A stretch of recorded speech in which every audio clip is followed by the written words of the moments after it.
In 2009, the Brawn F1 team won both the Drivers' and Constructors' Championship after rising from the ashes of Honda's demise in Formula 1 as they perfected the double diffuser, leading to Jenson Button and teammate Rubens Barrichello dominating the start of the championship. However, even with winning the championship, Ross Brawn knew that this would not be enough, and they needed outside sponsorship to survive. Mercedes stepped in, and on the 16th of November 2009, Daimler AG and Aabar Investments bought 75.1% stake in the Brawn team, which back then was worth approximately £110 million. And from that, the team was rebranded as Mercedes, and a partnership with Petronas would mean that the team would officially be known as the Mercedes-AMG Petronas Formula 1 team. And in this video, we are going to be talking about the story of the Mercedes F1 team. If you enjoyed the video, then please hit the like button and subscribe for more F1 content. Following the announcement of Mercedes officially returning as a constructor, instead of having McLaren Mercedes be their main constructor team, they opted to run with a full German driver lineup, as Brawn drivers Jenson Button had moved to McLaren and Rubens Barrichello was on his way to Williams. These German drivers were Nico Rosberg and the legendary 7-time world champion Michael Schumacher, who returned after a 3-year absence, and the test and reserve driver was also a German driver by the name of Nick Heidfeld. As the team had won both the championships and had the legendary Michael Schumacher, hopes were high going into 2010 that they would be in a position to hit the ground running. But as always in Formula 1, things move on very quickly, and the Brawn team had fallen behind in 2009. In 2010, the debut season for Mercedes resulted in 0 victories, pole positions or fastest laps. However, the team did manage to secure 3 podium results. However, these did not come from Michael Schumacher. Instead, these podium results came from his teammate Nico Rosberg, who secured these in Malaysia, China, and finally at the British Grand Prix at Silverstone. For teammate Michael Schumacher, the main talking point of his 2010 season was when he crowded former Ferrari teammate Rubens Barrichello into the wall at Budapest. Mercedes ended their first season 4th in the Constructors' Championship with 214 points, as Rosberg scored 142 points and Michael Schumacher scored only 72 points.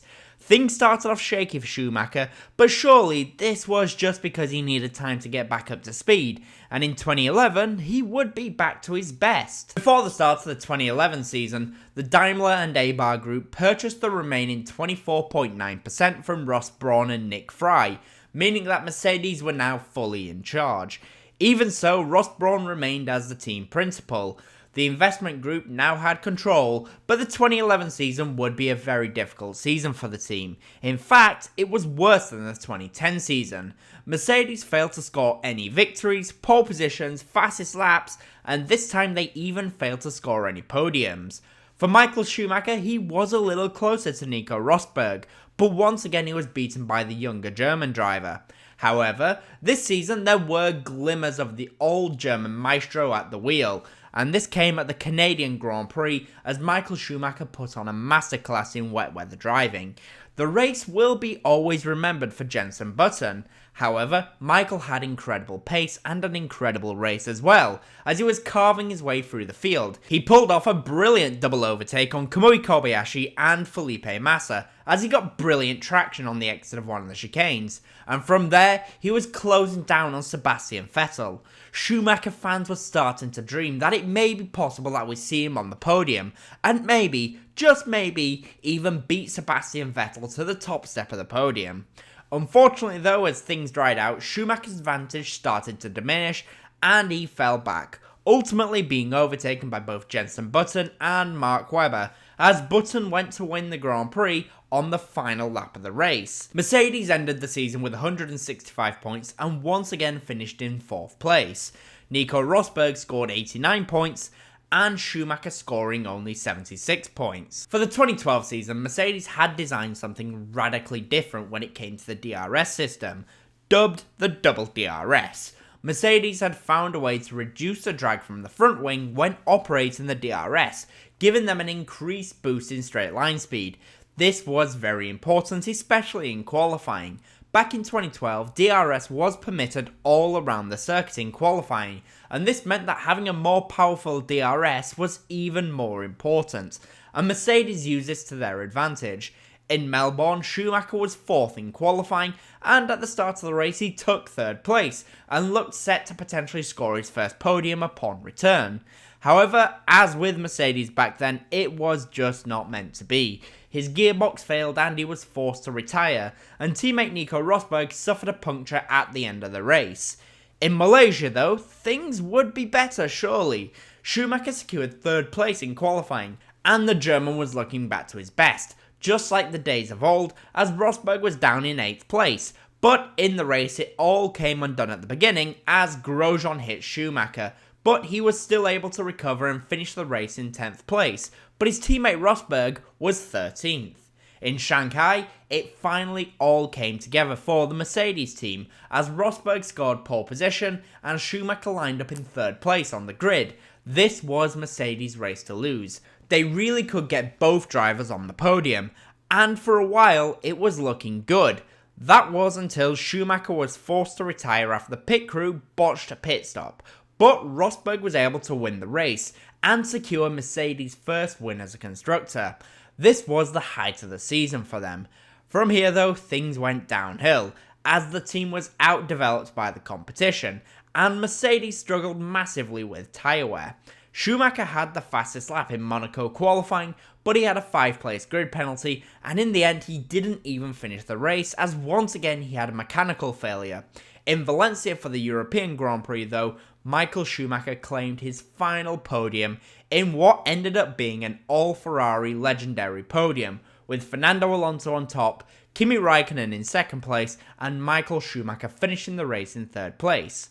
As the year went on, Mercedes fell backwards as development on the 2012 car ended, and Mercedes ended the season in 5th place with 142 points. Rosberg scored 93 points, with Schumacher only scoring 49. Even though the points don't show it, this was Schumacher's strongest season. However, it would prove to be his final season, as he announced his retirement at the Singapore Grand Prix, after which he would be replaced by Lewis Hamilton, who was growing tired of McLaren's mistakes, and Niki Lauda was able to convince him to sign on to the Mercedes project. For 2013, the Mercedes team was going through changes. Toto Wolff had entered the team, purchasing 30%. This 30% acquisition would prove to be very important for the future of the team. 2013 would prove to be a much better year for Mercedes, as the car was getting better and better. They still struggled with heavy tyre wear, however the car became a rocket ship over one lap, as the team managed to score 8 pole positions. In Malaysia, there was a preview of things to come in the future, as Lewis Hamilton and Nico Rosberg would be battling over multiple laps. However, with Ross Brawn still in charge, there was a very clear instruction that Nico Rosberg must maintain position. Rosberg improved from 2012, where he had only one victory, by winning both the Monaco Grand Prix and the British Grand Prix. However, he was still beaten in the championship by Lewis Hamilton, who was in general a little bit more consistent, even though he only won one Grand Prix this season, which was the Hungarian Grand Prix. Mercedes rocketed up the standings to finish in 2nd place with 360 points. Hamilton scored 189 points, and teammate Nico Rosberg scored 171 points. At the end of the 2013 season, Ross Brawn left Mercedes due to the introduction of Toto Wolff, and because he was becoming more distant from Niki Lauda. This would lead to a change at the front of Mercedes for the brand new era that was just dawning. For 2014, the power unit was revolutionised. Gone was the 2.4 litre V8, and in its place was the 1.6 litre V6 turbocharged power unit. This regulation change would put the power unit at the heart of performance gains instead of the aerodynamics, as was the case in the V8 era. And this is where the domination begun. Mercedes nailed the regulation change and became by some distance the dominant force. Of the 19 races in 2014, Mercedes won 16 of them and had 18 pole positions. Lewis Hamilton won 11 races and Nico Rosberg won 5 races. For Mercedes, this is exactly what they were building towards. They nailed the change to the power units and were rewarded with total domination. They should have won all 19 races. However, reliability issues in Montreal put an end to their domination. In Budapest, Hamilton had to start from the pit lane, but still recovered to a brilliant P3 finish. But Rosberg struggled in changeable conditions. And finally at Spa, Hamilton and Rosberg came together, paving the way for Ricciardo to win all 3 races in his maiden Red Bull season. For 2015, the domination of Mercedes continued, as their power unit was still far superior compared to the competition. However, Ferrari were able to spring a surprise and occasionally take the fight to them. In 2014, Mercedes were never beaten on pace. However, in 2015, they were beaten on pace at 3 races. In Malaysia, Sebastian Vettel had superior tyre wear, and he was able to beat Mercedes on strategy. In Budapest, Mercedes were just slower than Ferrari, and then at Singapore, Mercedes were nowhere. Kind of like Red Bull at the 2023 Singapore Grand Prix. In this season, Hamilton dominated his teammate Nico Rosberg, winning the championship with 3 races to spare. However, his teammate Rosberg won the final 3 races in a row and built up some much needed momentum to fight back going into 2016. In 2015, Hamilton won 10 races and Rosberg won 6 races. For 2016, Mercedes once again maintained their massive advantage over the competition, and arguably they extended their edge over the rest. In 2015, they were beaten on pace 3 times. In 2016, Mercedes was so fast that they were not beaten on pace once all year. However, they did still lose 2 races, but we will get to that shortly. As I mentioned in 2015, Rosberg built up some momentum and started 2016 by continuing that run of form, winning the first 4 races in a row. Then, at the Spanish Grand Prix, the rivalry between Lewis Hamilton and Nico Rosberg would be taken to the next level, as the two collided on the first lap, opening the door for Max Verstappen to win his first race in F1, and his first race in a Red Bull. After this, Hamilton finally bounced back and won a couple of races. Then, in Austria, the 2 Mercedes drivers came together once again, this time on the final lap of the race. Hamilton was able to win this race. After this though, things between the two was fairly calm. Mercedes won every other race, apart from the Malaysian Grand Prix. Rosberg had to recover after a Turn 1 incident with Sebastian Vettel, and Lewis Hamilton was well on to winning the Grand Prix, until he was forced to retire with a power unit failure. Hamilton won the final 4 races of the year, however Nico Rosberg beat Lewis Hamilton to the World Drivers' Championship by 5 points. Hamilton won 10 races this year, and Rosberg only won 9 races. However, a number of issues for Lewis Hamilton meant that Rosberg was able to be a little bit more consistent and just clinch the championship. After this year though, Nico Rosberg would retire, and Valtteri Bottas would be promoted to the Mercedes team. However, for 2017, the competition would finally begin to close the gap to the mighty Mercedes team, and their power unit edge would finally start to be wiped away, slowly but surely. In 2017, Mercedes faced their biggest challenge to date in the turbo hybrid era, as Ferrari had finally built a car that was on similar pace to them, and Red Bull had also built a great car. However, their car was lacking power from the Renault power unit. Ferrari managed to win 2 of the 3 opening races, and at this point, it was looking like Mercedes will not have it all their own way. Going into the summer break, Sebastian Vettel was leading the Drivers' Championship, and Ferrari were only 39 points behind in the Constructors' Championship. After the summer break, however, Ferrari kicked their season into reverse, starting at the Singapore Grand Prix, where both Ferraris were out at Turn 1 along with Max Verstappen. Then, in Malaysia, a power unit penalty demoted Vettel down the order, and after the race he collided with Lance Stroll. Then finally at Suzuka, a power unit issue put Vettel out of the race, and Hamilton was given a huge advantage, which led to the Mercedes driver winning the World Championship.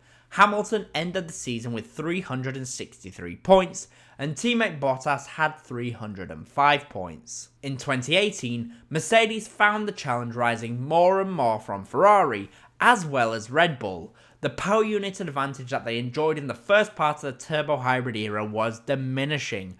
Red Bull had fantastic aerodynamics, and the Ferrari was becoming more potent in a straight line and had good downforce to boot. For Mercedes, it was not until round 4 that they even managed to win a Grand Prix, and at this point, it was looking like Ferrari were in a good position to finally defeat the mighty Mercedes, who had won 4 Constructors' Championships in a row, meaning that they were now only 2 Constructors' Championships away from tying with Ferrari for the record of 6 championships. Coming out of the Belgian Grand Prix, Hamilton had a 17-point lead, and Mercedes only had a 15-point lead. However, after this race, much like in 2017, Ferrari kicked things into reverse, and it all went horribly wrong. Hamilton went on to win all but 2 races, from Monza through to Abu Dhabi, only being beaten by Kimi Räikkönen at Texas and Max Verstappen in Mexico. Hamilton won all 11 races for Mercedes, and Mercedes won 5 consecutive Constructors' Championships. Lewis Hamilton scored 408 points, and Bottas only scored 247 points. In 2019, Mercedes were aiming not to have a repeat of 2017 and 2018, when they were at risk from Ferrari, and at times Red Bull as well, and Mercedes did definitely make sure 2019 was their year. The car had improved in all aspects, and this led to them destroying the competition early on, as they won all 8 of the opening races of the year. They crushed the competition everywhere, apart from the races where power was most important. In these races, Ferrari seemed to have a large edge over the competition. An almost suspicious edge, you could say. By the end of the year, Mercedes tied Ferrari for 6 consecutive Constructors' Championships, and Lewis Hamilton was now only 1 World Drivers' Championship away from equaling Michael Schumacher's 7 World Championships. The Mercedes drivers were first and second in the Drivers' Championship for the first time since 2016, as Hamilton scored 413 points and Bottas scored 326 points. In 2020, Mercedes had continued to crush the competition and built the fastest F1 car of all time. This season was complete domination by the Mercedes team, and they even introduced a brand new steering device dubbed as the Dual Axis Steering System, otherwise known as DAS. DAS was more of a tie heating device than anything else, but Mercedes used it to their advantage, especially in the cold temperatures of the Eiffel Grand Prix and during safety car periods.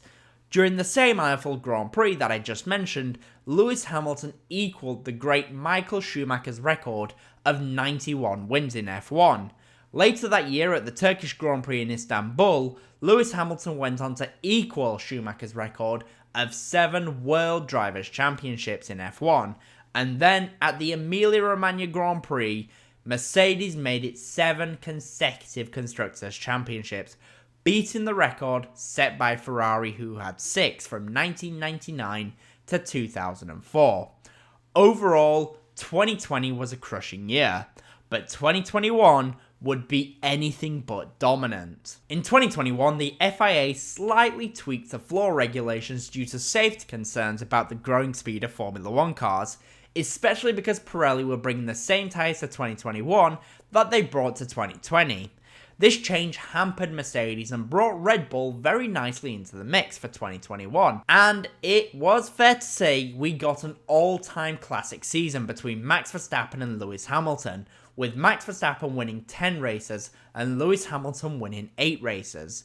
At the beginning, it seemed like Red Bull had the edge over Mercedes, however Hamilton still managed to win 3 of the opening 4 races. After this point though, Red Bull got the edge, winning 5 consecutive races. But at the British Grand Prix, Mercedes brought an upgrade which changed the complexion of the World Championship. After this race, things started to turn ugly. Red Bull, it seemed, however, still had an edge. However, with only a handful of races remaining, Mercedes, using fresh power units, put on one final charge, winning 3 races in a row, meaning that heading into Abu Dhabi, both drivers were tied on points.